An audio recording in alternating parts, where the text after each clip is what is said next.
ప్రియమైన జల్లికొమ్మర గ్రామస్తులకు మీ అందరికీ వందనాలండి. మిమ్మల్ని ప్రేమించి మీ గ్రామాన్ని ప్రేమించి దేవుడు మరొక అవకాశాన్ని, దేవుడి మాటలు వినడానికి మరొక అవకాశాన్ని మీ అందరికీ అనుగ్రహించారండి. మీరేం చేస్తున్నా, ఏ పని నిమిత్తం ఉన్నా కొన్ని నిమిషాలు అవి పక్కన పెట్టి దేవుడి మాటలు వినవలసిందిగా కోరుచున్నామండి. మీ అందరికీ ఒక శుభవార్త తీసుకొచ్చామండి.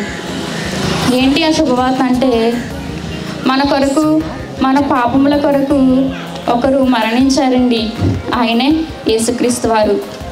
మన పాపముల నిమిత్తము బలియాగమయ్యారండి. ఏమండి, మరి ఈరోజు మనం చూసుకుంటే ఎవరు మన కోసం ప్రాణం పెట్టేవాళ్ళు లేరండి. మన పాపముల నిమిత్తము మనము అగ్నిగుండంలోకి వెళ్లకుండా ఉండాలని దేవుడు తన అద్వితీయ కుమారుణ్ణి మనల్ని ప్రేమించి తన అద్వితీయ కుమారుణ్ణి మన కోసం బలియాగం చేశారండి. మరి ఆయన ఉన్నతమైన మాటలు చెప్పడానికి సువార్తలు చేస్తున్నాం. మేము ఒక మతాని కోసం కానీ, ఒక కులాని కోసం కానీ బోధించడం లేదండి.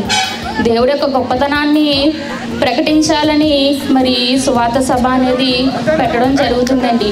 కావున మీరందరూ దేవుడి యొక్క ఉన్నతమైన గొప్పతనాన్ని తెలుసుకొని మీరు కూడా ప్రకటించే బిడ్డలుగా ఉండాలని కోరుకుంటూ ఈ నా కొన్ని మాటలు ముగిస్తున్నాను.